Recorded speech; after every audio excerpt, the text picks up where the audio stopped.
जय हिंद साथियों आज का जो क्लास होगा वो होगा महासागरीय जल धाराएं। ठीक है, जितना भी जल धाराएं से रिलेटेड सवाल होगा साथियों कंप्लीट कर दिया जाएगा। ठीक है, और क्लास होगा आज 6। ठीक है, तो वीडियो में आप लोग अंत तक बने रहिएगा और दोस्तों को जरूर से जरूर शेयर कीजिएगा। ठीक है, तो बढ़ते हैं क्वेश्चन की और देखते हैं क्वेश्चन किस प्रकार से दिया गया है। ठीक है साथियों, तो देखिए पहला सवाल की ओर बढ़ते हैं और देखिए सवाल क्या है।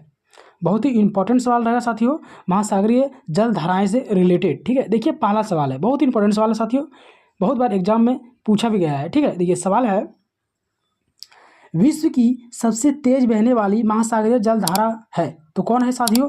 तो गल्फ स्ट्रीम जलधारा है, करेक्ट आंसर हो जाएगा। ठीक है साथियों, क्या है साथियों, बहुत इंपॉर्टेंट सवाल है साथियों, ये पूछा गया है कई बार प्रीवियस पेपर में। ठीक है साथियों, इसलिए दोस्तों को शेयर कीजिएगा और आप PDF आपको टेलीग्राम में मिल जाएगा। ठीक है, आप टेलीग्राम में नहीं जुड़े हैं तो टेलीग्राम में जुड़ जाइए। ठीक है, पूछा है कि विश्व की सबसे तेज जो बहने वाली महासागरीय जलधारा है साथियों वह क्या है? तो गल्फ स्ट्रीम जलधारा करेक्ट हो जाएगा। ठीक है, आगे सवाल की ओर बढ़ते हैं साथियों और बता दें कि जितना भी सवाल होगा एक ही क्लास में खत्म कर दिया जाएगा। ठीक है, तो वीडियो अंत तक देखिएगा, स्किप ना कीजिएगा, दोस्तों को जरूर से शेयर कीजिएगा। देखिए नेक्स्ट सवाल, नेक्स्ट है, कौन सी महासागरीय जलधारा यूरोप का गर्म कंबल के नाम से लोकप्रिय है साथियों? तो गल्फ स्ट्रीम जलधारा जो है वो क्या है? गर्म कंबल नाम से भी लोकप्रिय है। ठीक है, आगे सवाल है, किस जलधारा को क्रिसमस के बच्चे की धारा भी कहते हैं साथियों? तो अल नीनो जलधारा को क्या कहते हैं? बच्चे की धारा भी कहते हैं। ठीक है, आगे सवाल है साथियों, वह कौन सी सबसे बड़ी धारा है जिसे उसके काले पानी के कारण काली धारा भी कहा जाता है? काले पानी के कारण उसे काली धारा भी कहा जाता है साथियों। तो क्यूरोसियो धारा है, करेक्ट हो जाएगा। नेक्स्ट है साथियों, किस जलधारा को हम्बोल्ट की जलधारा के नाम से भी जाना जाता है साथियों? तो पेरू की जलधारा करेक्ट हो जाएगा। जितना भी सवाल होगा साथियों वो जलधारा से रिलेटेड होगा। ठीक है, तो इसमें जितना भी सवाल होगा साथियों सब प्रीवियस ईयर का पूछा गया सवाल है। ठीक है, इसलिए वीडियो स्किप ना कीजिएगा, बहुत ही इंपॉर्टेंट क्वेश्चन रहेगा। आगे जो सवाल है यह है कि समुद्र की गर्म जलधारा किस ओर जाती है? तो ध्रुव की ओर जाती है, करेक्ट हो जाएगा। नेक्स्ट है, किस सागर के चारों ओर समुद्री जलधारा प्रवाहित होती है?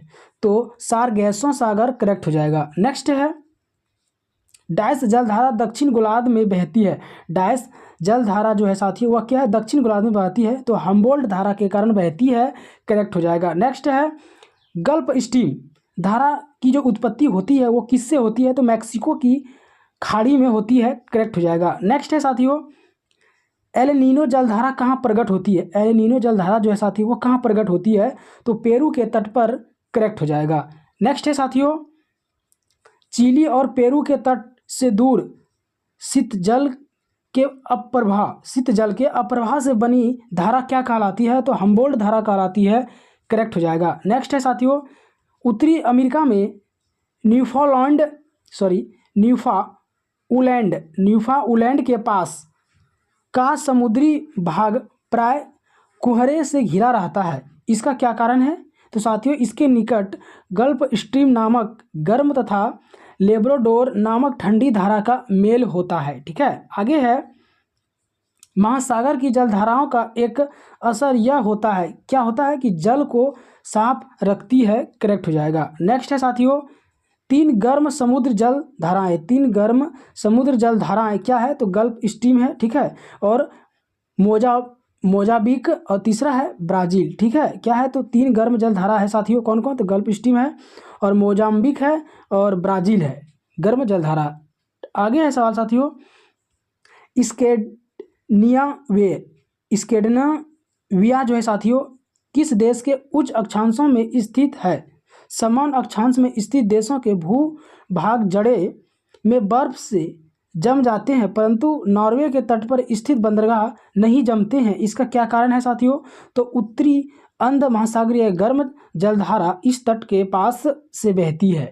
आगे सवाल है, किस महासागरीय जलधारा का संबंध अल नीनो है? तो अल नीनो जो साथियों हम्बोल्ट धारा है, करेक्ट हो जाएगा। नेक्स्ट है साथियों, किस द्वीप के द्वारा अगुलहास जलधारा दो भागों में विभक्त हो जाती है? तो मेडागास्कर में विभक्त हो जाती है, करेक्ट हो जाएगा। नेक्स्ट है, लेब्राडोर की ठंडी धारा और गल्फ स्ट्रीम की गर्म धारा कहाँ एक दूसरे से मिलती है साथियों? तो उत्तरी अमेरिका के उत्तरी ध्रुव पर, उत्तरी पूर्व पर मिलती है साथियों। कहाँ पे मिलती है? उत्तरी जो अमेरिका है और उत्तरी पूर्वी तट पर मिलती है। ठीक है, आगे सवाल है, अफ्रीका के दक्षिण पश्चिम तट पर बहने वाली महासागरीय जलधारा है, कौन है? तो बेगुला जलधारा करेक्ट हो जाएगा। नेक्स्ट है, कौन सी धारा दक्षिण अंटार्कटिका महासागर में धारा के एक पूर्ण वृत्त के निर्माण में योगदान नहीं देती है? तो केनारी योगदान नहीं देती है, करेक्ट हो जाएगा। नेक्स्ट है साथियों, हिंद महासागर में सागर धाराओं के नियमित दिशा में परिवर्तन के लिए कारकों में से कौन सा एक उत्तरदायी है? तो हिंद महासागर में मानसूनी प्रभाव पाया जाता है, ये बहुत ही उत्तरदायी है। ठीक है, आगे सवाल है, बेगुला धारा जो है वो क्या है? वो ठंडी महासागरीय धारा है बेगुला। ठीक है साथियों, आगे है नेक्स्ट कि रेनेल जलधारा किस महासागर की जलधारा है? तो अंटार्कटिका महासागर का है, करेक्ट हो जाएगा। ठीक है साथियों, तो महासागरीय जलधारा से रिलेटेड टोटल जो इंपॉर्टेंट सवाल था साथियों वो 23 था। ठीक है, सो कंप्लीट हो गया। कल फिर मिलेंगे नेक्स्ट चैप्टर में, तब तक के लिए जय हिंद जय भारत।